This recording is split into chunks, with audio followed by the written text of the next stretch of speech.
Hello, hello et bienvenue sur la chaîne Investir comme elle. Donc aujourd'hui, j'ai le plaisir d'accueillir Kim. Salut Kim. Salut les filles.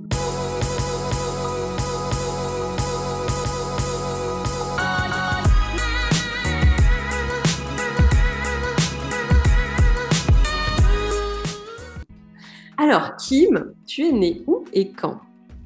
Je suis né à Lens en 1974, un 21 septembre. Tu vis dans quelle région aujourd'hui? Je vis là où je suis né, dans un petit village dans le Nord-Pas-de-Calais. Je suis un ch'ti, j'habite à Los-en-Goël, un tout petit village à côté de Lens. Alors, ton activité en un mot? Mentor. Ton objectif dans la vie, en un mot? Être libre. C'est quoi l'immobilier pour toi? Un accélérateur de liberté. Et c'est quoi l'entrepreneuriat pour toi? L'épanouissement pro-perso. Ok. Est-ce que tu as un mot pour le fun? Un mot pour le fun. Et là, Wi-Fi coupé. Alors, le mot pour le fun, est-ce que j'ai un mot pour le fun? Ah, vous me prenez au dépourvu. Évidemment que c'est pas préparé, toi. Le mot pour le fun, Ça peut être Zidane? Ouais, mais je me le garde pour après. Je me le garde pour après. J'y ai pensé, mais non. Le mot pour le fun, ça va être crevette. Ça me fait penser à ma fille, ma crevette. Je l'appelle ma crevette. À chaque fois que je l'appelle ma crevette, on se marre. Donc voilà. Ok.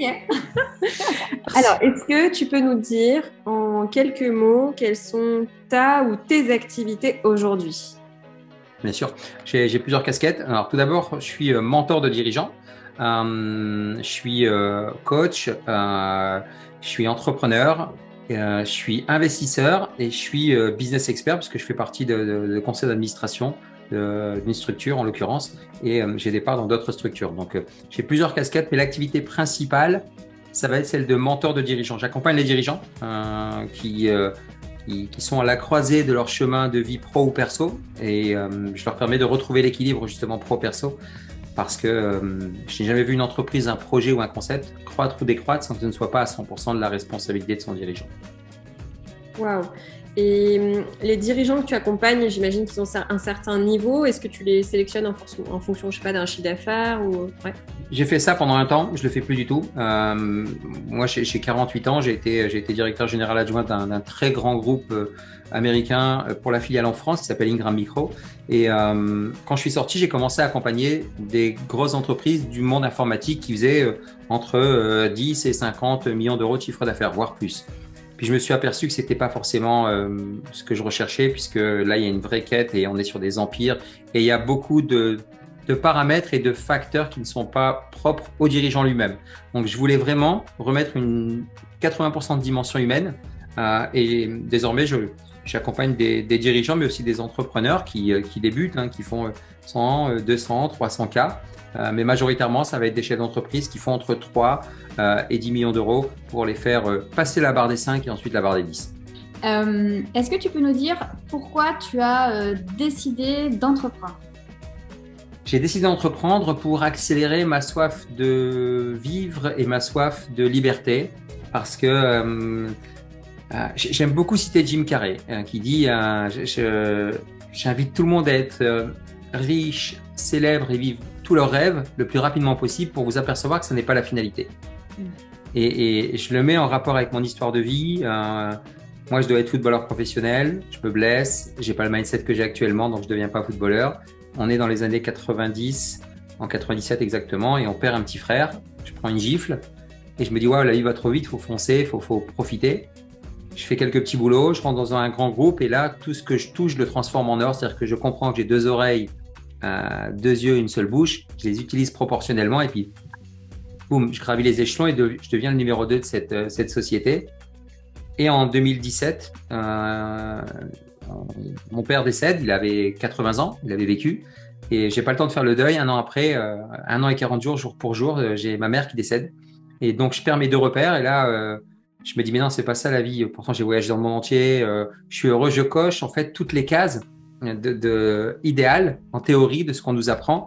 Mais je m'aperçois que j'étais en train d'exister et pas de vivre. C'est-à-dire que j'existais pour pour honorer les sacrifices de mes parents qui avaient quitté leur pays d'origine, qui avaient traversé la Méditerranée et tout ça. Ma mère qui avait perdu un fils, je voulais la rendre heureuse. Et tout ça, je le dis là facilement, mais il m'a fallu du temps pour le comprendre. Et parce que j'ai travaillé beaucoup sur l'introspection, parce que durant toutes ces années, quand je voyageais, moi, c'était pas les films Netflix où c'était vraiment de la formation immobilière. Ça a été l'accélérateur pour justement vivre pleinement ma vie et être libre, et les audios et ainsi de suite. Et puis voilà pourquoi j'ai décidé d'entreprendre pour me dire en fait que même dans un poste où tu as tout, ça reste une prison dorée. Alors prison, le terme il est un peu, parce que je gagnais très bien ma vie, je voyageais, j'avais tout ce qu'il fallait, mais j'avais quand même une espèce de pression des chiffres, j'avais quand même quelque chose où je pouvais pas sortir comme je voulais, je pouvais pas m'exprimer dans mon cadre de référence. Et c'est pour ça que j'ai décidé d'entreprendre. Et le décès, pas soudain puisqu'ils avaient 80 ans, mais rapproché de mes deux parents, a fait que ça a accéléré mon envie d'entreprendre, que j'avais déjà initié quand j'étais déjà salarié, parce que même en étant DGA, j'étais salarié. J'avais décidé d'entreprendre au travers de l'immobilier, qui pour moi, c'est pour ça que j'ai parlé d'accélérateur, qui était l'accélérateur de porte de sortie de cette vie professionnelle. C'est pour ça que c'est aussi comme ça qu'on s'est rencontrés dans les masterminds et autres. C'est pour ça que j'aime les personnes qui permettent de manière concrète à diversifier leurs revenus. Puis l'immobilier, mon ami Cédric Anissette, par qui j'ai commencé, le dit toujours, hein, acheter de la terre, on a arrêté d'en faire. Hein. Ça, on connaît bien. Pourquoi tu as décidé d'investir dans l'immobilier? Déjà, moi j'aime bien, et vous le savez, vous me connaissez, c'est de parler, c'est même pas de parler vrai, c'est de parler droit, de dire les choses et d'être en zone de sincérité radicale. On entend tout le temps, faut sortir de sa zone de confort, faut aller en zone d'inconfort. Ok, je vais pas cracher sur ça et tirer sur l'ambulance. Moi, j'ai été aussi, j'ai mangé de ce pas-là pendant un moment. Mais je pense qu'il faut être dans une zone de sincérité radicale. C'est quoi la zone de sincérité radicale? C'est de se dire les choses. Et on n'est pas obligé de sortir sur la place publique pour le dire à tout le monde. Mais déjà vis-à-vis de soi-même. Donc moi, je veux quitter, d'accord? Je veux quitter, mais j'ai des peurs, j'ai des craintes, j'ai des doutes, des inquiétudes. Donc devant tout le monde, mais non, tout va bien, on roule des mécaniques, c'est l'ego qui parle. Mais quand je suis seul avec moi-même, je dis, c'est quoi tes peurs en fait? Il y a deux principales peurs. Il y a la peur du manque financier et la peur du jugement des autres. Comment ça, t'es DGA et tu veux tout quitter, mais t'as craqué, t'as fumé quelque chose, t'as pété un câble, ce que les gens peuvent imaginer. Donc je me suis posé, je travaillais beaucoup sur mon mindset, le dev perso, et j'ai regardé les différentes sources de revenus qui allaient me permettre, moi, d'accélérer ma sortie, parce que, in fine, qu'est-ce qu'on recherche? On recherche deux choses, du temps et de l'argent. Ouais. Quand tu as du temps et de l'argent, tu peux te permettre de faire ce que tu veux. Donc, comment avoir du temps et de l'argent? En négociant mon départ. Ok, je négocie mon départ, ça prend du temps, c'est pas évident et ainsi de suite. Et puis à un moment, même si j'ai une très belle enveloppe, un beau chèque, ça va pas durer ad vitam aeternam. Donc, pour passer cette transition, comme je suis dans un poste où je gagne très bien ma vie, j'ai à peine 40 ans, enfin même pas, j'ai 33 ans quand j'entre au comité de direction. Donc pendant 10 ans, ce que je fais déjà, je prévois en disant j'ai une capacité d'emprunt intéressante, un effet de levier fort, je vais commencer à investir au niveau immobilier. Mais il y a des peurs, il y a des craintes là aussi. Mais en fait, c'est finalement sur 5 ans que j'ai accéléré. Où là, quand j'ai compris comment ça fonctionnait et puis que ça allait vite, boum, boum, boum, boum, boum, ça m'a permis de rapidement investir en immobilier et avec mon épouse, de constituer un patrimoine de plus d'1,5 million et de 11 lots en 1 an et demi. Et ça a été une accélération rapide et ça a été l'élément qui m'a permis de calmer ma peur, qui était ma peur du manque financier. Donc, je me suis dit, OK, ça y est, maintenant, il y a ça. Ouais. Ok, il y avait de l'emprunt et autres, mais comme tu as une enveloppe qui va te permettre de durer un certain nombre de temps, tu vas ensuite facturer tes honoraires. Tu auras aussi pendant 1 an et demi les indemnités chômage. Donc, tu as tout ça qui vient cumuler.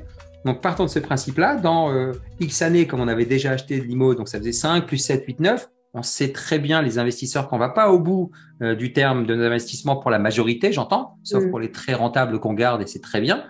Et j'avais programmé en disant, et c'est exactement ce qui est en train de se passer, hein, je suis dans cette fourchette. Là, on a commencé, on en parlera sans entrer dans le détail technique, on a commencé des OBO en créant des structures pour se racheter des biens. On a revendu notre résidence principale qui était payée à une société qu'on a créée. Mais quoi, pourquoi et autres. Et puis, ça a dégagé du cash flow. Et quand tu dégages du cash flow, ça te donne de l'argent et du temps. Et là, ça te permet de te projeter. C'est ce que j'appelle en fait le carême. Le carême, c'est de mettre ton reptilien à la diète aux jeunes, le carême, c'est un acronyme, c'est le calcul du reptilien maîtrisé. Tu vois, c'est d'être en mesure de dire, OK, sois sincère avec toi, tu as besoin de combien par mois pour vivre? Mais de manière sincère. Et une fois que tu fais ce calcul et que tu te dis, demain, tout s'arrête, je perds mon taf, je suis blessé, je suis malade, je n'ai pas les assurances et tout ça, je fais comment pour continuer à subvenir à mes besoins et à ceux de mon foyer si j'ai un foyer?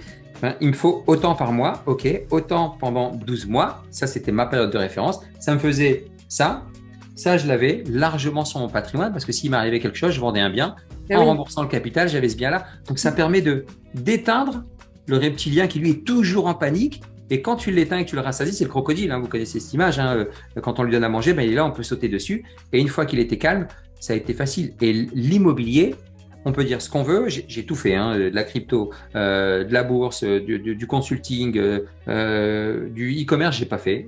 J'ai failli en faire et j'ai pas fait. Mais j'ai beaucoup entrepris. L'immobilier reste l'accélérateur de liberté et d'atteinte de la fameuse équation temps-argent le plus efficace selon moi. Alors du coup, la question suivante, tu y as répondu, c'était est-ce que tu avais commencé finalement par entreprendre ou par investir?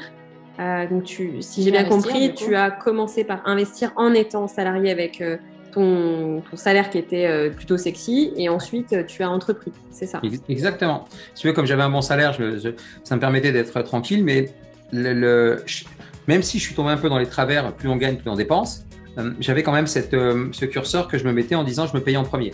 Je me payais vraiment en premier. Règle d'or basique, tout le monde dit oui, mais il n'y a que 1% qui le fait. C'est simple en fait. Vous les connaissez les filles, vous faites ça, vous accompagnez beaucoup de gens. Ces règles sont ultra simples. C'est comme tu veux perdre du poids, écoute bien mon coco, tu bouges, tu manges sainement, tu dors correctement et tu vas perdre du poids. Oui. On peut t'inventer tout ce que tu veux, mais c'est des règles simples, mais seulement c'est contre-intuitif. Et là, quand j'ai compris ça, j'ai commencé à me payer en premier. Alors certainement pas dans des livrets A ou des choses comme ça. J'ai commencé à investir un tout petit peu dans des actions à dividendes, aristocrates et ainsi de suite. Mais surtout, l'immobilier. Et là, de suite, ça a permis de constituer un patrimoine. Et c'est là où c'est peut-être la chose la plus importante parce que les gens on nous a fait développer, moi le premier quand j'étais dans ce système, une relation à l'argent malsaine, mais vraiment malsaine. Et quand on comprend ça et qu'on travaille davantage sur sa valeur nette plutôt que combien on a sur son compte en banque, ça, tout se décorrèle et puis le temps s'arrête puisque tu n'es plus en train d'échanger ton temps contre de l'argent. C'est des projections long terme. Moi, je kiffe aujourd'hui ma vie, mais avec mes moments de schizophrène humain qui sont normaux, d'avoir peur de manquer. Mais comme je connais comment ça fonctionne, de suite, je rebascule de l'autre côté parce que je connais ces règles simples que j'applique. Je m'applique régulièrement ces règles simples. Je me paye en premier. Même dans ma structure, avec le mouvement SDAM que j'ai lancé, chaque mois, il y a un virement automatique qui se fait. Pourtant, je ne suis pas salarié, je suis travailleur non salarié et je prends des dividendes annuellement. Mais volontairement, ce que je fais, je me mets sur mon compte courant d'associé un montant pour me dire, voilà, j'ai toujours cette somme-là qui arrive. Ça permet de créer une trésorerie. J'ai un besoin, j'ai un trou d'air, comme quand il y a eu le Covid où je ne pouvais pas aller dans le désert. Il y avait un petit trou d'air.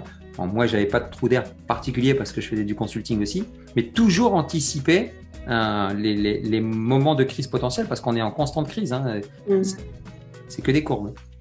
Quel est selon toi, pour toi, le plus gros game changer que tu as connu?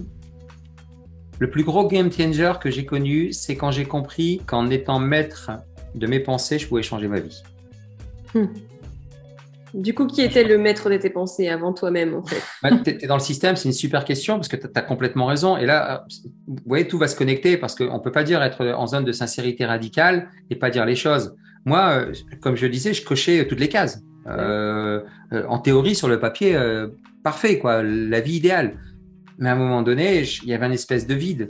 Et donc, j'étais drivé par l'extérieur, par le système, par l'envie de réussite, par l'éducation que j'ai pu avoir de mes parents, par le fait d'exister. Et en fait, on existe pour le regard des autres. On a une image de notre personne au travers de celle qu'on projette dans le regard de l'autre. Et là, en fait, quand je me suis dit, mais en fait, c'est toi qui décides, c'est vraiment toi qui peux décider, c'est toi qui as le choix. On est la seule espèce vivante sur cette planète à avoir le libre arbitre et on ne l'utilise pas tant que ça. Donc, quand j'ai compris ça et que j'ai compris que il y avait différentes catégories de peur parce que je vous disais que j'ai beaucoup travaillé sur la connaissance de moi, là, ça paraît très, très fluide, mais oui. Super fluide. Mais je vous assure, et encore, tous les êtres humains, on a une pièce à double face. Hein. On a notre ego, notre nature véritable. Ben, moi, c'est quand j'ai compris que je pouvais me mettre sur la tranche, tu vois, pour donner une image. Quand j'ai compris que je pouvais me mettre sur la tranche et que j'étais pas obligé à chaque fois d'être dans cette dualité constante, même si ça reste une dualité, ça m'a fait du bien, puis de me dire, ok, bah, tu es en train de penser à ça. Mais tu es en train de penser à ça, là maintenant, tu es en train de penser à quoi? Tiens, c'est le moment des taxes foncières et ainsi de suite, c'est en train de tout arriver. Tu vois, le temps en manque d'oxygène, mais qu'est-ce qui t'arrive, Kim? C'est juste une échelle émotionnelle, une interprétation émotionnelle que tu as sur un moment T, alors que c'est pas ça. Ben, le fait de prendre conscience de ça, de changer la chimie qui se passe dans ton cerveau, parce que j'ai appris tout ça en mentorant des plus grands. Quand j'allais aux États-Unis, j'assistais à des conférences, celles de Jim Quick, Joe Dispenza, Greg Braden, tous des experts, John Assaraf, qui sont vraiment experts du cerveau et qui te donnent des choses concrètes, parce que moi j'aime bien les choses concrètes. Comment on fait pour maîtriser ses pensées? Ah, t'es gentil, bah ouais, c'est vrai. Bah, tu sais faire le annule-annule? Quoi le annule-annule? Bah, tu écoutes tes pensées. Tiens, il y a une pensée qui arrive. Si elle est négative, annule-annule. Pourquoi annule-annule? Bah, tu dis annule-annule, switch, next, tu dis un mot. L'autre pensée, elle arrive. Si elle est négative, tu le dis encore, jusqu'à ce qu'il y ait une pensée positive. Ah oui. Là, ça change ta chimie naturellement. Et encore une fois, c'est simple. Mais rien que de le dire, les gens vont dire, mais n'importe quoi, qu'est-ce qu'il raconte? Ben ouais, mais les gars, mais c'est comme ça que ça fonctionne. Et je vous assure que les plus grands font comme ça. Maîtriser les pensées, ça a été mon game changer. Maîtriser les pensées. Comprendre qu'on pouvait maîtriser ses pensées. Si je reviens sur la partie immobilière, donc si je reviens au moment où tu as démarré, quelle est la typologie d'investissement que tu as fait lorsque tu as démarré dans l'immobilier? Basique.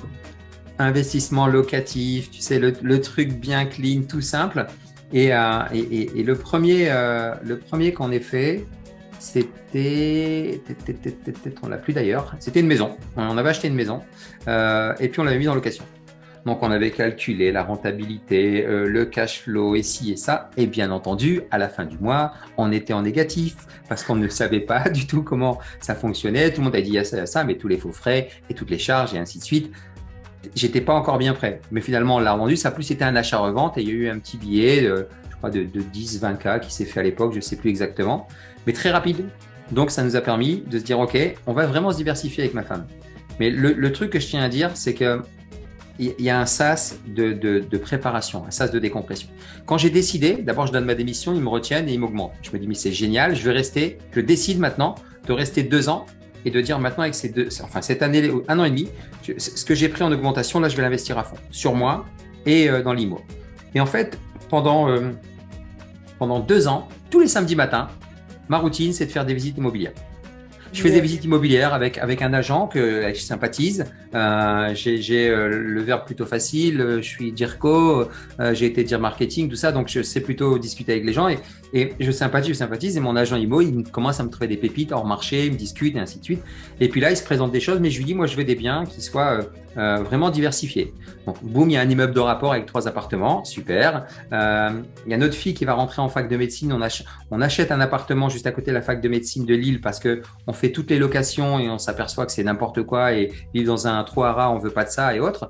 Et finalement, on fait un super coup parce que quand on est prêt, on s'aperçoit qu'il y a des opportunités de partout.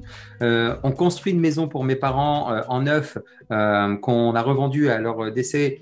Ça aussi, c'était un investissement. On rachète une maison, on achète aussi un immeuble de rapport avec un local commercial et des appartements au-dessus. Donc, on s'est vraiment diversifié. Et l'appartement pour notre fille, une fois qu'elle a arrêté, on l'a mis en colocation. Donc, à chaque fois, on a diversifié comme ça. Un hangar qui devient un local commercial, un achat-revente entre deux. Donc, à chaque fois, on a pu faire des choses, je dis bien on, parce que mon épouse m'a bien aidé sur le sujet. Et surtout, son intuition dans les visites et tout ça. Moi, j'étais le cartésien et tout ça. Boum, j'y allais parce que je sais que vous avez une clientèle beaucoup plus féminine que masculine. Et moi, je sais que ma femme m'a énormément aidé sur... Je le sens pas. Je dis, mais t'es pas bien. C'est le coup du siècle. C'est le coup du siècle. Il faut qu'on y aille. Genre, je dis n'importe quoi. L'immeuble de rapport plein centre-ville avec 12 lots à 200 000 euros. Mais go. Ouais, bien sûr. Ouais. Et puis, t'apprends... que après finalement il y a des vrais problèmes à l'intérieur et puis qu'il y a des soucis techniques. Enfin bref, à chaque fois ça m'a beaucoup aidé Et depuis, après, on prenait un malin plaisir, samedi matin, quand nos filles étaient à l'école, on se faisait 1 ou 2 visites. Et puis après, on se faisait un déjeuner en famille le midi. Et puis, on commençait notre week-end comme ça. On a fait ça pendant longtemps. Donc, à l'époque, tu es au CODIR, donc tu as un gros job, donc j'imagine que tu as aussi tes gros horaires, et en même temps, tu trouves, famille, 2 enfants. Tu trouves le temps de dire, ok, je mets en place une routine tous les samedis matins pour te permettre d'atteindre cette liberté dans les 2 ans là qui vont passer. Donc, une certaine discipline que tu as mis en place en fait. Mais tu n'as pas le choix. En fait, si tu veux, quand il n'y a pas… C'est les règles d'or, c'est les 3 M. Hein, c'est ce que dit Jim Quick, hein, c'est pas moi qui l'apprends. Tu dois avoir une méthode de la motivation et le mindset. C'est-à-dire que quand il n'y a pas de motivation, il y a la discipline. Si tu veux, je m'occupe de moi, je fais mes séances de sport. Il y a des matins, j'ai pas envie, j'ai la discipline, j'y vais. Et ça, c'est super important. Encore une fois, c'est simple, mais il y a peu de gens qui le font. Et quand tu fais ça, tu vois, l'être humain, il est ainsi fait qu'il va surestimer ce qu'il est capable de faire en un an, sous-estimer ce qu'il est capable de faire en un mois, mais découpe le truc. Ça passe vite, ça passe très vite. Et tu vas t'apercevoir que tu deviens un expert, que finalement, les filtres que tu fais, ils sont plus rapides. Puis moi, je cumulais. C'est-à-dire que je fais de l'effet cumulé, de l'effet cumulé. C'est-à-dire que j'habite Lens, je travaillais à Lille. Le matin, dans la voiture, il y avait 1 heure de route parce qu'il y avait les bouchons, alors qu'il y a 25 minutes. Mais moi, je partais à 8h moins le quart. Pardon, 8h moins le quart. Qu'est-ce que je faisais? Boum, un audio. C'était pas des podcasts, mais un audio sur le mindset, un audio sur l'IMO. J'arrivais, j'étais déjà une motivation de dingue. Le midi, je faisais le fasting. Donc, j'ai toujours fait le fasting. Je mangeais pas c'était le jeûne intermittent, pardon. Donc, je mangeais pas le midi. Je faisais mon petit déj le matin, même pas. Un café le matin, je mangeais pas et je mangeais bien le soir. Et pourtant, j'étais fumeur à l'époque parce qu'il y avait beaucoup de stress. Mais j'allais soit dans la voiture faire une méditation, soit me lire un bouquin, soit sur mon smartphone me regarder une formation immobilière ou des tutos sur l'IMO et des choses comme ça. Donc, j'avais toujours cette longueur d'avance. Puis le soir, ça me permettait de garder l'équilibre de vie en famille pour pas être dans les trucs, dans le Internet. Et puis, le week-end, je sais que j'avais ça. Mais surtout, j'avais joué la totale transparence avec mon épouse pour dire je t'implique parce que c'est un truc à 2. Et le fait de l'impliquer, on prenait plaisir. Tu vois, tu n'étais pas dans le truc, putain, t'es encore parti alors que… Et puis ça me permettait après l'après-midi, si j'avais envie d'aller jouer au golf parce que j'aime le golf, ok, pas de souci. Ma femme me vaquait à ses occupations et puis le dimanche, on se retrouve ensemble, quoi. Mais ça, c'est super important de mettre cette discipline et de faire ce que 95% de la population ne fait pas. Ben oui. Ouais. C'est complètement, ouais. Alors, donc, du coup, tu parlais de ta femme. Donc, on a une petite question, parce que comme tu l'as dit, effectivement, notre communauté est quand même plus féminine. À ton avis, être une femme dans le business et ou dans l'immobilier, est-ce que ça change quelque chose? Moi, j'ai pas de discussion sur le sujet. J'ai vraiment aucun… ça peut paraître, normand, politique, suisse, tout ce que tu veux, mais l'homme et la femme ne seront jamais égaux. D'accord? J'arriverai jamais à enfanter. D'accord? Ça, c'est maintenant, même s'il y a beaucoup de progrès techniques qui se font. Et moi, grâce à ma femme, j'ai découvert mon côté féminin. Et j'ai apprécié son côté masculin. Et on a trouvé cet équilibre parce qu'on a vraiment échangé. Donc, dès lors que moi, j'ai eu… la société dans laquelle je travaillais, Ingram, c'est une société qui part sur l'équité et il n'y a pas de différence. Les seules différences, c'est les compétences des gens. Mais qu'elles soient culturelles, ethniques, de genre, il n'y avait aucune différence. Moi, j'ai eu des managers féminins. J'ai beaucoup appris. Ma directrice générale, à la fin, c'était une femme. J'ai beaucoup appris. Dans l'industrie IT, il y avait beaucoup de femmes.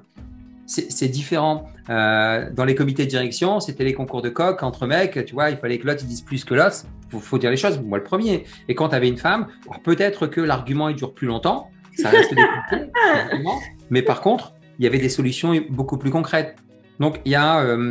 je pense que tous les mecs qui partent avec un a priori de complexe de supériorité potentiellement, ils se fourrent un doigt dans l'œil, mais très profond, ils n'imaginent pas tout ce qu'ils perdent. Ils n'imaginent pas tout ce qu'ils perdent et tout ce qu'ils n'apprennent pas en s'ouvrant davantage à cette équité. Et moi, à chaque fois que j'ai croisé des femmes, et j'en croise beaucoup, hein, dans mon mastermind, par exemple, il y a 6 femmes. Et à chaque fois, je suis bluffé. Je suis bluffé par leur résilience. J'ai beaucoup appris, beaucoup étudié aussi la nature humaine, le cerveau. Moi, j'aime bien savoir comment ça fonctionne. Tu vois, je crois en une puissance plus grande que moi, mais j'ai besoin de comprendre aussi comment ça marche. Et quand tu sais que La résilience chez la femme, elle est incroyable. Je l'ai vu avec la mienne quand elle donne naissance. Ça reste le cliché, mais peu importe. Quand tu sais que les cellules de l'enfant restent dans le corps de la mère alors que les cellules de la mère ne vont pas dans le corps de l'enfant, elle porte encore tous les stigmates de tous ces enfants. C'est pour ça qu'il y a cette intuition qui est décuplée. Tu vois, on déconne toujours en disant ouais, la femme, elle est capable de faire 2 choses à la fois, elle est capable. Mais vraiment sur l'aspect intuitif, moi, ma femme m'a beaucoup aidé à apprendre à écouter davantage mon intuition. Elle m'a dit 2 phrases, ma femme, qui ont été des game changers dans ma vie, hein, si on reprend ton expression. Okay. Quand je suis en train de négocier pour partir, vous imaginez que je suis un peu en stress. Moi, je suis franco-algérien, donc inconsciemment, j'ai une espèce de pression qui consiste à dire il faut que tu sois plus fort, plus beau, plus grand que tout le monde, parce que sinon tu vas être jugé. Ça, c'est ce que j'ai dans mon inconscient. Donc, je donne. Et là, je décide de partir au décès de mes 2 parents. Alors, je le fais juste après le départ de mon père. Et là, je suis en panique et je m'en souviendrai tout le temps. On était dans la salle d'eau, on fumait encore à l'époque tous les deux. Et puis, je tourne dans tous les sens, puis elle me regarde, elle fait en fait, Kim, je sais ce que tu as. Je dis ouais, dis-moi, elle fait si tu as peur que j'ai peur, n'aie plus peur. Ah oui. Ah. Elle m'a giflé, mais elle m'a giflé en plein cœur en me disant mais ouais, mais en fait, tu te prends pour qui? Tu es en train de penser que t'es dans la société patriarcale, c'est toi le daron, c'est toi qui dois faire en sorte que. Mais non, ta femme, elle est autonome. Parce que s'il y a cette transparence, donc il y a ça. Et la deuxième fois, c'est quand je décide de partir dans le désert du Sahara parce que je perds mes 2 parents et je suis dans une espèce de vide abyssal. Je ne sais pas si c'est une dépression, un burn-out, c'est ni l'un ni l'autre. Je me dis merde, en fait, j'ai perdu mes repères. Je comprends maintenant, je l'explique facilement que c'est parce que j'existais pour honorer leur sacrifice et je ne vivais pas. Et pareil, je lui dis il faut que je parte, mais c'est pas comme quand je vais à Los Angeles ou au siège de la société ou même dans l'avion il y a du wifi, à peine arrivé là-bas on fait un FaceTime. Là, je coupe tout quoi. Elle me dit mais vas-y, je sais que tout ce que tu vas choisir de faire, c'est bon pour toi. C'est énorme une phrase comme ça. La personne qui t'aime à nu au sens propre comme au sens figuré, si on est encore dans la zone de sincérité radicale, c'est génial parce que ça te permet de te décomplexer. C'est pour ça que tous ceux qui peuvent penser le rôle de la femme, l'équité, le ci, le ça, arrêtez quoi. Ouvrez-vous, ouvrez vos chakras et vous allez voir que c'est incroyable ce qui peut se passer. Alors, si on le fait le point, Kim, aujourd'hui, alors c'est une question large quand même, ce qu'on pose. Ouais, c'est pas grave. Qu'est-ce qui t'anime aujourd'hui? Ce qui m'anime, c'est ma liberté, vivre pleinement ma vie, parce que j'ai compris, encore une fois, que moi j'ai assisté au dernier souffle de mes parents, hein, vraiment, hein, et game over, tu vois, comme dans un jeu vidéo. Donc je me dis, waouh, ça y est, c'est fini, alors c'est quoi là, qu'est-ce qui se passe, tu vois, avec le recul, c'est une info que je donne, je pourrais le donner de manière plus émotionnelle, mais ce qui m'anime, c'est de notre vie, on l'a gagnée à la naissance, c'est de profiter là maintenant, c'est de m'éclater et d'aider un maximum de personnes à profiter de leur vie au quotidien et d'arrêter de se mettre des histoires, de se raconter des histoires de dingue dans la tête parce que c'est que de l'échelle émotionnelle, c'est que de la relation émotionnelle. Donc, ce qui m'anime, c'est d'abord, j'ai trouvé ma valeur cartésienne et ma valeur cardinale plutôt, mon point cardinal, c'est vraiment l'énergie. Moi, j'ai une énergie de dingue et quand on parle avec Kim, on a l'impression de le connaître depuis 20 ans parce que j'ai tellement étudié la nature humaine que je sais parler sur un pied d'égalité à la majorité des gens. Et je le fais de manière décomplexée parce que j'ai compris la limite entre afficher ses ambitions et l'arrogance. Tu vois, tu peux afficher, tu t'octroies le droit de voir grand sans te prendre pour quelqu'un que tu n'es pas. Oui. Et ce qui m'anime, c'est de permettre aux gens de les aider à découvrir qui ils sont véritablement. Et quand ils découvrent en fait que, comme Jim Carrey le dit, moi j'ai pas de souci, hein, est-ce que tu gagnes du fric, est-ce que tu sois heureux, est-ce que tu voyages, toi tous les débats, tout le bashing là qu'on entend en ce moment sur l'écologie, putain, vous me faites bien rire, arrêtez, faites. Qu'est-ce que vous faites concrètement? Ouais, le coach il a fait ci, puis Mbappé il a dit ça, puis Neymar il fait. Les gars, s'il vous plaît, faites quelque. Alors ok, super, t'as fait un post, t'as gagné des likes sur LinkedIn, mais d'un point de vue équilibre perso, quand tu es dans ta zone de sincérité radicale, est-ce que tu penses que ce post-là, il mérite vraiment? Donc ce qui m'anime, moi, c'est de voir, tu vois, l'étincelle dans les yeux des gens en disant « Mais ouais, il a raison, en fait, je suis en train de me prendre la tête pour des conneries. » C'est de baisser ça et c'est pour ça que je parle de justement cet équilibre dans la boussole perso et pro entre 4 points cardinaux. C'est ta vision, ton bien-être, ta relation à l'argent et tout ça entouré de mindset. Si tu as ça, il ne peut pas t'arriver grand-chose. Tu vas continuer à osciller sur des bons moments, des moins bons moments, mais quand tu seras dans un moment un peu down, tu vas stopper, tu respires. Du coup, donc, par rapport au fait que les gens arrivent vraiment à savoir qui ils sont, du coup, est-ce que c'est pour ça que tu as créé Zdam? C'est uniquement pour ça. C'est-à-dire que, en fait, Zdam, tu vois, je l'ai écrit là, si on le voit, c'est un mot arabe qui me vient de mon père et de ma mère. Zdam, c'est Asdam, ça veut dire fonce. Et ça veut dire marcher d'un pas ferme. Et en fait, à chaque fois qu'on sollicitait les parents, ils disaient, mais vas-y, Zdam, Zdam, Zdam, c'est quand, est-ce que tu penses que je dois acheter ça? Est-ce que tu penses que je dois faire ci? Pour mes biens immobiliers, j'ai emmené mon père, quand il était encore vivant. On avait acheté 2-3, dont la résidence principale dans laquelle on est toujours. Il était venu, c'était une ruine, il m'a dit, vas-y, Zdam, elle est super. Et quand je vais dans le désert, déjà, j'entre dans un mastermind, celui de Cédric Anissette à l'époque, donc expert en immobilier, quand je suis encore en poste. Hein. On est en 2015-2016, c'est la première année de son mastermind. Et là, je fais des interventions, mon père décède, et puis j'interviens sur scène, et il y a le fondateur du TEDx Alsace qui m'interpelle, il me dit « Waouh, c'est super inspirant, faut que tu fasses un TEDx ». Je dis « Voilà, super, je l'ai posé sur ma bucket list et ça arrive ». Et quand on fait le TEDx, juste avant de faire le TEDx, je pars dans le désert, et c'est dans le désert. C'est dans le désert où je pars pour faire le deuil de mes parents, parce que c'est la même période, et juste avant le TEDx, je l'écris en 20 minutes en enlevant mon enregistreur sur mon téléphone parce que je suis aligné, j'ai pas de pollution, je suis bien dans le désert et je comprends que c'est Zdam ma mission de vie en fait. C'est exactement ça. Et Zdam, ça veut dire foncer parce que la vie tient un battement de cils et vous le voyez, c'est écrit en majuscule avec un astérisque. Je crois qu'on dit un ou une, j'en sais rien. Peu importe, avec une étoile. Et en fait, ça veut dire contributeur indépendant et libre. Et donc, j'aide les gens à devenir des contributeurs indépendants et libre. Parce qu'au final, l'être humain, il aspire à quoi? Il aspire à être heureux et à être libre. C'est tout. On aspire tous à ça. On sait tous que je pousse un petit peu et j'y mets un peu de spiritualité au sens éthique à mon niveau. C'est que, tu vois, ta mission de vie, c'est quoi? Le moment présent, c'est quoi? J'arrive pas. C'est quoi? Calme-toi. Le moment présent, c'est entre ta date de naissance, tu connais le jour où tu as franchi cette ligne de départ, et la date d'arrivée que tu connais pas. Et là, on va tous traverser une ligne d'arrivée. Ça, entre ces deux points, c'est le moment présent. Kiffe. Tu as gagné ta vie à la naissance, kiffe là maintenant, kiffe par l'immobilier, kiffe par ci, kiffe par ça. Mais surtout, trouve-toi quelque chose de beaucoup plus grand. Et je reviens à ce que je disais, c'est simple. Revenez aux bases du développement personnel, des plus grands de ce monde, Andrew Carnegie, Napoléon Hill. Trouvez quelque chose qui vous anime et qui vous fasse suffisamment peur pour nécessiter 3 vies à l'atteindre, et suffisamment petit pour vous exciter à le démarrer de suite. Et oui. Au final, on veut laisser une trace, on veut faire quelque chose. Et après, l'argent, c'est qu'une conséquence pour vivre des expériences de vie, quoi. J'ai une autre question pour toi. Dans ton parcours d'entrepreneur investisseur, est-ce que tu as eu des mentors? Et est-ce que même aujourd'hui, toi-même tu es mentor, mais est-ce que tu te fais mentorer aussi? Oui, tout le temps.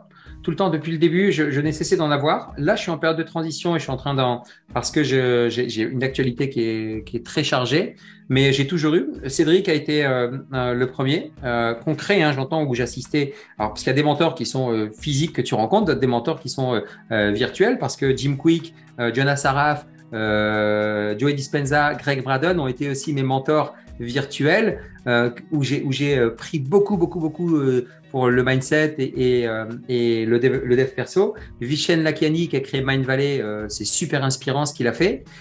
Ensuite, j'ai eu Romain Collignon, j'étais dans son mastermind et vous le connaissez, on le connaît, on s'est rencontrés là-bas dans un événement chez Romain d'ailleurs. Alex Dana, avec qui je discute très régulièrement de Live Mentor, qui sera présent à mon futur événement. Ça, c'est les mentors qu'on connaît dans le milieu entrepreneurial et puis dans le milieu très, très connu. Mais dès le plus jeune âge, j'avais déjà des mentors, moi. Moi, j'ai toujours pris quelqu'un, j'avais vite compris la notion de repère inversé. C'est-à-dire que je ne me comparais pas à la personne que je voulais être, parce que je ne connaissais pas, je me comparais toujours à la personne que j'étais. Parce que mon père m'avait toujours dit, compare-toi à ce que tu as fait hier. Tu vois, tu vas avancer. Mon père me disait en fait cette phrase en arabe et je la traduis. Il disait, et c'est ma mère qui me le disait exactement, mon père l'a répété, commence avec des sandales et tu finiras avec des chaussures. Donc c'est toujours de te souvenir d'où tu viens. Et quand tu te souviens, tu as des repères inversés. Et j'ai eu un entraîneur de foot, Amadou Djani, qui était un très grand joueur de foot, qui était un mentor à qui je sollicitais. Ensuite, j'ai eu Alain Maquet, qui était mon patron chez Ingram Micro, qui était un mentor exceptionnel. Ensuite, j'ai eu Gerhard Schulz, qui était le patron Europe d'Ingram Micro, un mec mais incroyable. Et j'avais cette chance parce que, encore une fois, moi, j'étais décomplexé suite à la mort de mon petit frère et je pouvais parler à tout le monde. Donc, le fait de parler naturellement aux gens, ils se disaient, waouh, quelqu'un qui ose me parler naturellement, qui n'a pas peur des titres, et c'est ce qui a fait ma carrière. Donc, oui, je me suis toujours entouré. Et là, je suis dans cette phase, je suis en train de rechercher parce que mon agenda était très chargé. Donc, je suis en train de peut-être me remettre vers du mentoring virtuel, mais ça me manque aussi les rencontres là, de succès. Je vais peut-être reprendre un mastermind, je ne sais pas encore. D'accord. Top.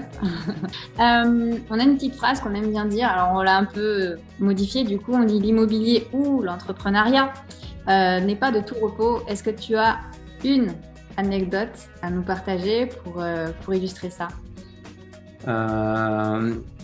Ouais, je vais parler de ma première année où j'ai mon comptable, qui est le comptable à lunettes, qui est connu, hein. Oui. Qui m'envoie en disant mais attention, t'as pas fait ci, t'as pas fait ça, et puis là le truc, je dis c'est quoi ce délire là, qu'est-ce qui se passe là? Moi j'étais déjà d'une boîte, je faisais pas tout ça, là je repars entrepreneur, et je dis je veux pas d'assistanat, je veux tout faire.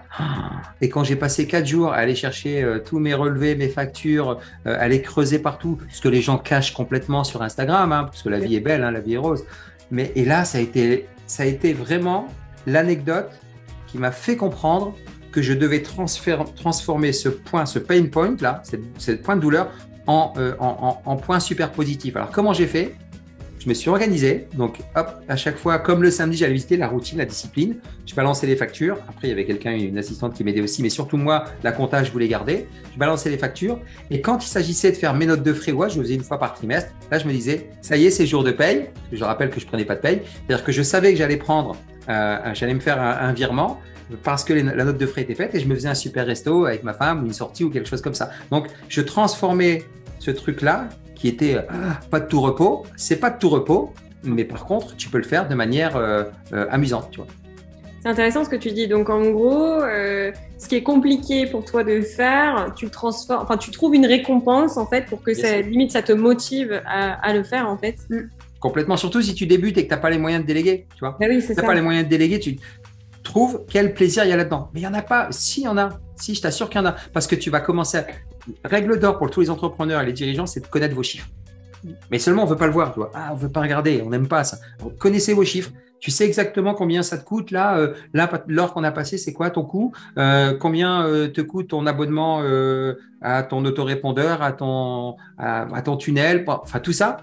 Et trop souvent, les entrepreneurs et les dirigeants font abstraction de ça. Et c'est super important de connaître, parce que plus tu vas connaître tes chiffres, plus tu vas être à l'aise pour pouvoir investir, pour pouvoir gérer tous les imprévus. Mais après, ces imprévus-là, ils font partie du jeu, hein. Et après, dans l'immobilier, j'ai tout délégué maintenant parce que le toilette est cassé, la prise est cassée, on l'a tous. Ça, tu dis non, ça n'arrive pas. Si, ça arrive.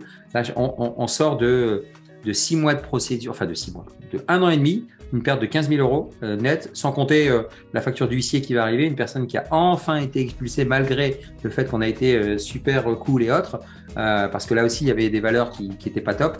Enfin, au niveau, ça ne matchait pas au niveau des valeurs de devoir expulser quelqu'un, donc j'essayais de traiter à l'amiable, mais à un moment, tu es confronté à ça. Donc là, maintenant, dans une agence, ça te coûte 4, 5, 6, 7% de plus. Mais par contre, ça t'achète de la tranquillité. Donc, si tu devais conseiller une personne qui démarre, alors du coup, je ne sais pas si je dis dans l'immobilier. Immobilier ou entrepreneuriat, ouais, quelque part, en plus, c'est un peu la même chose. Enfin, l'immobilier, c'est de l'entrepreneuriat. Donc, Qu'est-ce que tu lui dirais? Quelle est la clé que tu lui filerais aujourd'hui pour qu'il puisse… le conseil en or. Je lui dirais, enferme-toi dans une pièce, une journée complète, fais ton plan. Mais fais ton plan. Ton plan, tu le fais, mais détaillé, hein. Tu fais ton plan détaillé, qu'il pleuve, qu'il vente, qu'il neige, qu'on vienne te balancer des bâtons dans les roues, que ce soit ta famille, l'extérieur ou autre, tu fais le chiot sur la plage arrière d'une voiture et tu continues ton plan parce que c'est ton plan le plus important, parce que tu l'auras travaillé en disant c'est ça que je veux faire, pourquoi je veux faire ça, parce que ça va apporter ma liberté, comment je le fais au travers de l'achat-revente, de la division, peu importe dans ce que tu veux faire, mais prends vraiment le temps de faire ton plan. Et ton plan, quand je te dis tu es posé, ton téléphone est coupé, il n'y a personne qui vient t'embêter et tu mets tous les points, mais vraiment tous les points. Je veux donner des cours de guitare, je veux faire du e-commerce, je veux acheter de l'IMO. Ok, commence, fais ton plan et de suite la première petite action. Première petite action, dès que tu as fini ton plan, je vais sur Internet. Ok. Ensuite, je fais une première visite. Ok. Une deuxième, une troisième. Moi, je n'ai pas acheté au bout de 2 visites. Hein. Ça va vite. Mais fais ton plan. Fais ton plan qui ne parle qu'à toi. Prends tous les conseils de la Terre et fais ton propre plan. Génial. Merci. On a besoin d'aller dans le désert pour faire un plan ou pas? Non, tu n'es pas obligé du tout d'aller dans le désert, mais par contre, c'est une super point parce que le désert, c'est un accélérateur, comme je disais tout à l'heure, de liberté. Et quand je dis c'est un accélérateur, si tu veux, Kim, vous les filles ou tous les intervenants qui seront là, on peut se rencontrer partout sur la planète. À New York, à Paris, à Londres, à Dubaï, peu importe. Mais le désert, c'est toi qui dois y aller. Et quand toi, tu vas dans le désert, c'est lui le héros de cette aventure. Et quand tu y vas, pas de pollution visuelle, pas de pollution auditive, pas de limite. Tu peux regarder à 360, c'est assez incroyable. Et puis après, il absorbe tout et il permet de te remettre au centre de qui tu es, à savoir rien à l'échelle de l'humanité, mais tellement puissant aussi parce qu'il n'y a pas tout ce brouhaha mental qui fait que tu n'oses pas faire les choses. Tu vois. Trop beau. Trop hâte. Eh ben, écoute, merci Kim pour ton temps. Merci à vous. Merci pour toutes tes réponses à ces questions. On n'a souvent rien à ajouter tellement c'est complet. C'est hyper inspirant. Et très très inspirant. Je pense que ça va en inspirer plein d'autres aujourd'hui. Avec grand et demain aussi. Grand plaisir. Merci à vous pour l'invitation. Et puis n'hésitez pas, on a nos coordonnées respectives. Et puis on se voit très vite de toute façon. Ça marche. Merci. À très bientôt. À bientôt.